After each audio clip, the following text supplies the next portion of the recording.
The sales are here. You are level 20 and you want to buy your first Abrams to grind the US ground tree with? Well, don't. Because let me tell you what will happen. You will jump to the match, you will drive forward, and then you will die. Then you will leave the match because you don't have any lineup to go with your Abrams, and you won't get almost any RP or SL. And your problems doesn't stop there, because now you have to do this like 1000 times to grind the whole US tech tree. But you still think that you won't die, you will do well. Well, let me tell you something about top tier. Everything is faster on top tier, especially if you are used to playing on rank 3 or rank 4. You don't have your 3 seconds to aim and shoot at top tier, you have like half a second. And what's even worse is that your opponents will already have the weak spot knowledge and also the map knowledge. And so you will just get wrecked, and once again, the goal why you would even buy a premium is to ease your grind to progress through the tech tree faster. But to do that you actually need to get some kills and you need to do kinda well consistently. And the other thing is that you get most of the SL and RP if you stay in the matches longer, and for that you need a proper lineup. And so before we get to which premiums I would buy, let's first set up some criteria for them. Firstly, the ideal vehicle is not only strong, but a pretty straightforward to play and easy to play. Secondly, the best premium vehicles can be paired with other premium vehicles, especially tanks with aircrafts. That way you can grind both ground and air tech tree together. And thirdly, it's best when the premium vehicles have a great lineup to go with them. Furthermore, you want your premium to be as high rank as possible while also being as low BR as possible. That way you can grind with it more based on its rank, while also based on its BR you can pair it sooner with proper lineups. And so based on these criteria I will now give you best vehicles, tanks and planes for each nation. Let's begin with the US. For the US we have a clear winner, and that is the M46 Tiger and the F89B. Both are very strong and kinda easy to play once you learn with them. And also you have an amazing lineup to go together with them. The M46 is just the standard M46 you can find in the tech tree, and there is nothing wrong with it, because it's decently mobile, it can survive quite a lot if you take only 11 ammo, so you have all the ammo stored in your turret, and it can also fire heat FS at 7.0, so you can kill any IS, 2s, 3s or Tiger 2s, anything you will come across. The F89B is probably one of my favorite aircrafts in the game. You can outrun anyone at that BR in ground battles because you have 2 amazing afterburning engines, and you can also shred any light tank and most of the medium tanks. And you can also critically damage IS-2s and Tiger 2s. These 6 20mm cannons are just so powerful. Just looking on my service record, you can see that M46 Tiger and F89B are my 2 most played vehicles, and you can see how well I do in the F89B and how much I have already gained from it. And looking onto the tech tree, you can see that even with almost 500 matches with the F89B, I still haven't grinded everything I can with it. So you don't have to be worried that much about the rank as you think. And of course, this premium lineup can be also paired with A2D1 and also with the T29 pack. Now to name some other strong premiums, you of course have the T14 and the Sherman Jumbo, but they sit at rank 3. The Super Hellcat is good, the T114 is good, even though you will have to adjust your playstyle, and the T54E1 is also good. For the aircrafts, if not these 2, I would pick the Spitfire, because it's very maneuverable and fun to play. And that's all for the US. Now on to the Germany. Here I would pick the Porsche Tiger and the Dornier 335B2. This combo will give you a very nice 5.7 lineup. And what concerns the Tiger, it is basically a Tiger 1, but it has different hull. It has two 100mm plates here, so you are very strong here. However, you can't angle it because of this little thingy here. However, you can also just go backwards because you have very good reverse speed, even though this tiger is a bit slower than the normal ones. It has the classic 88mm and it's just a very strong tank, and it's pretty forgiving if you are a newer player, which is good. It also sits at rank 4, even though it's 5.7, and so you can grind up to rank 5 with it. The Dornier 335B2 is the best Dornier that you can find in the German tree. It has 3 30mm that can strike ground targets, 2 20mm guns, and also can carry a nice number of bombs. It's also very fast, so you can outrun most of the aircrafts, and it can be also effectively used in the air realistic and arcade battles. And of course, you have an amazing lineup to go with it. And that's also the thing that because these premiums are only at 5.7, you can get to that lineup much quicker. Now, to name other strong premiums, you have the premium Stolen KV1, the Tiger 2 SLA. The Terms 3 is amazing, and you can pair it with the Gepard, which is my favorite combo. And then you have the TEM 2 IP, which is also amazing tank. However, the Terms 3 doesn't have any premium aircraft to go with it, and also it's much harder to use aircrafts in ground battles above 7.0, because at 8.3 you have all these radar guided anti-airs. However, Terms is really good, and if you already have experience at high BRs, I can definitely recommend it, if you are not playing to play planes anyway. And that's all for Germany. Now on to the Soviet Union. Here we encounter a problem because there isn't a good tank and good plane at the same BR. And so here I would recommend to get a higher BR tank and a lower BR plane. And so you can play this plane once you already research a bit of the tech tree and grind the aviation with that premium plane. And the tank I would recommend you getting is definitely the T-50I AM1. This tank is at rank 6, so you can grind basically all of Soviet tech tree with it. It has an extremely good lineup to go with it once you get there, and the tank is also extremely strong. It has additional composite armor, stabilized gun, laser rangefinder, and can fire APFSDS. You basically don't need anything else. This tank is just such a pleasure to play. Definitely my go-to pick in the premium Soviet tech tree. If I had to name other strong premium vehicles, I would probably name the TO-55. This tank is basically the T-55A, so it's stabilized at 8.0, which is good, but it doesn't have the APFSDS like the T-55A has. But then again, why would you buy this thing when you can have the T-55AM? And for the aircraft, I would go for the Su-11. This plane is quite maneuverable. It can carry two 250 kg bombs, and it has one 37mm and two 23mm cannons. And those cannons can shred any light tank, most of the medium tanks, and can critically damage a lot of heavy tanks. And you can use the Su-11 in your 7-3 lineup with the very strong BTR-80, which is very fast, and it will surely secure you a capture point, and you will have enough points to jump into the Su-11.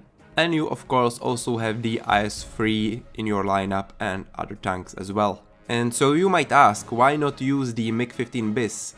Well, as I already said, it's much harder to effectively use aircraft in ground battles above 7.0 BR. And it's just much easier to grind the aircraft tech tree below 7.0. You can definitely use them and you might be successful with it, but you still will need to be much more careful. And by being careful, you won't get as many critical strikes and target destroyed as if you just can go full in as you can below 7.0 BR. But still, MiG-15 bis is also very good plane, and it also have a computer ballistics for its rockets, so it's easier to aim, even though they point downwards. Another strong plane here is the Yak-3, because it's just very maneuverable and you can dogfight any plane that comes after you.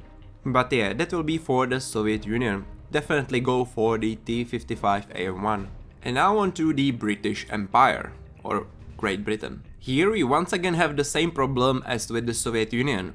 There isn't a good tank and airplane pair. Well, in fact, there isn't really a good premium tank either. Only viable options here are the Crusader Tank AC Mark IV, but that is only rank 3. Then we have the Centurion Action X, which this tank is decent, but I hate it because it basically doesn't have an engine and you are super slow. And it's also pretty the same as the Centurion Mark III, even though you have a bit more armor on the turret. What's good about this tank is that it has a decent gun depression, it's stabilized at 7.7, and it can fire APDS, so it's a very good sniper, and if you know the weak spots, you can one-shot a lot of the tanks. But it's still pretty much the same as the Centurion Mark III. And so for Britain, I would actually go for the Khalid. This is basically the Chieftain Mark III, but it has a much stronger engine. As you can see, it has over 1000 horsepower,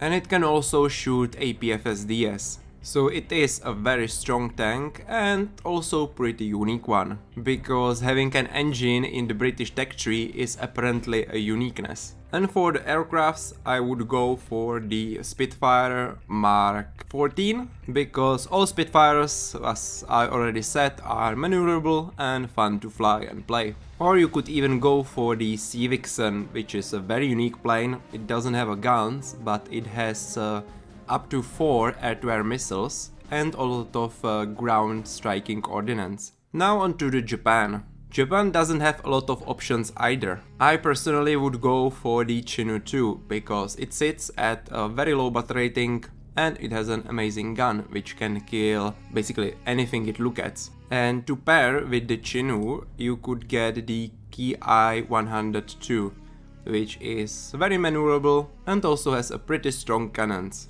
Other options include the Hori prototype, but you need to have fun playing tank destroyers and I personally don't, so I wouldn't get this thing. Or the Type 16 and Type 74 combo, which could be very decent, but it all depends how much do you actually want to spend. And also bear in mind that you basically have both of these vehicles in the tech tree. So I personally would just get the Chinu and grind up to rank 4. And then when I'm comfortable, I would just jump into the Type 90B Fuji. But then again, as I already said, this combo can also be very strong. And to name other strong premium aircrafts for Japan, I would definitely get the A7M1 out of all of these. And now on to China. Here we have a good combo in terms of the M41A3 Walker Bulldog and the Japanese Ki-84. The Chinese Walker Bulldog is basically the same as the Americans have, but it can't shoot the APDS, it can only shoot the APBC.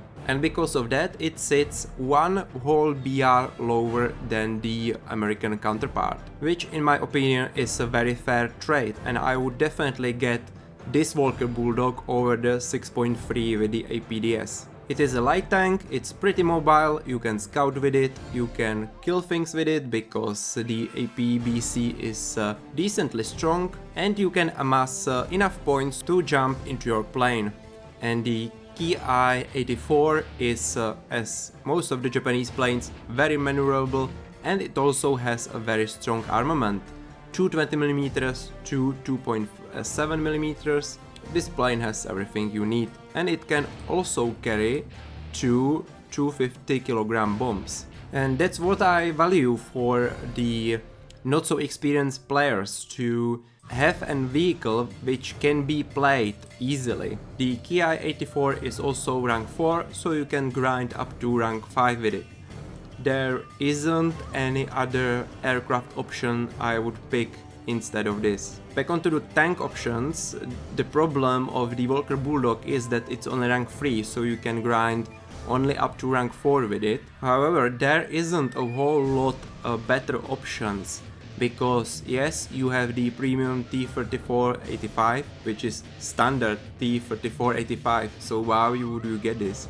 It's just the mediumest of the medium tanks ever. Then you have the IS-2, which again is the same IS-2 as you can find here. Then at 8.0 you have the ZTZ-59A, but again you have the exact same tank here. And you also have even better tank at 8.0 here. So why would you get the worst tank that you can find in the tech tree? And finally at 9.0 we have the WMA 301 and the T69-2G. And yes, these two can definitely be good grinders, but again we have the same problem, because at 9.0 you have better tanks in the tech tree than the T69-2G, and what concerns the 301, you have basically the same tank here, even though there are some differences between them. They play as the same thing. So yeah, definitely you can pick these up if you want to grind, and they form a nice combo at 9.0 if you use them together. But I just couldn't force myself to do it when once I reach these ranks I can just use the tech tree variants. And on to Italy. Here we have a clear winner, and that is the Tigris, the Tiger 1, and for plane the G55S. The Tigris is the standard Tiger 1 with the better cupola, the MG on top, and also have some additional armor because it has tracks here. So it's actually a better version of those that you can find in the German tech tree. The 55S is a good plane. Again, it's quite maneuverable, so it's easy to play. It has free 20mm. And it's just fun to use. There aren't any better options than the Tigris and the T55S. And with the Tigris you can grind up to rank 5, which is fine. And with the G55S up to rank 5 as well. You could also buy your way into a low tier lineup, which is what I did here. I bought the Panzer IV, Sherman 1 Composito and the Spitfire, just for fun, you know. And it's time for France. France once again doesn't have a good tank and plane combo, and so instead let's talk about strong tanks first. The M4A1 FL10 is a very potent vehicle. It has a reloading rate of 5 seconds and it's basically a fast firing Sherman. I wouldn't however stress about this too much because it's only rank 3. Instead I would either get the Panther Dauphier or the Somua SM. The Panther is just a regular Panther, easy to play, nothing more needs to be said about this, while the Somua SM is just overall great tank. It is a heavy tank and they recently buffed its maximum speed to 50 from 40 km, so it can move around the battlefield quite quickly actually. It has a reload speed of 4 seconds and it has also a very powerful 100mm cannon. It however quite suffers in full up tiers when you are going against 8.7, for example against that T55A1M1 I showed you earlier. But still, it is a very powerful tank and you have an amazing 7.7 lineup with it. What concerns planes, the Yaks are a good viable option for early grind because once again Yaks are very maneuverable and you can out dogfight most of the opponents. The Narval is a good interceptor, but these planes shine in air-realistic battles mainly, and I wouldn't use this in ground battles because it's quite sluggish. The AD4NA is basically the same you can find in your tech tree, so I wouldn't bother with it unless you buy the Panther, because that way you have a nice 6.0 combo. And I hadn't tried out the Seahawk, but what I can see is that at 7.7 with your Somua you have all these great aircraft, so you don't really need an 8.0 Seahawk. And on to Sweden. Sweden has a good low tier combo with the KV-1 and the BF-109. The KV-1 is well armored and easy to play unless you are in full up tier, and BF-109 has a great ordnance and you can practice defensive flying with it. The Saab 105 is also a viable option, but I already told you how harder it is to fly planes above 7.0. And what concerns the higher tier grinds for the ground tree, the Kangsteiger of course is amazing for it, but that comes from the battle pass. And so instead I would get the Vidar. The Vidar is basically overpowered. It has a 6-second reload, it has a night vision, and it has a laser rangefinder, so you are not hindered by the poor muzzle velocity of your shells. It's a great way how to get into playing modern tank destroyers. I wouldn't worry about anything else here, maybe the Leopard 105, because you can't find that in the tech tree, or the CT105, because that fits very nicely into your 10.3 lineup when you get there. And finally, the Izrael. So, this is basically the same as this. This is trash because you have it like 5 times in your tech tree. This is also trash because, once again, you have it here. And you can buy this, sure, why not? And you then have more options for the aircrafts either. I wouldn't buy this thing because it's actually very hard to fly, and at 8.3 you need much more punch than what this can offer. And so only viable option is either this, which is a very good plane and I will probably get it, or this, which I don't know how to fly, so it's up to you to decide. And what I did in the ground tech tree, I just bought a talisman for this M51. And whew, that's all. Let me know what you will buy, let me know if you have any questions, and I will see you next time. Oh well, also subscribe. Bye bye!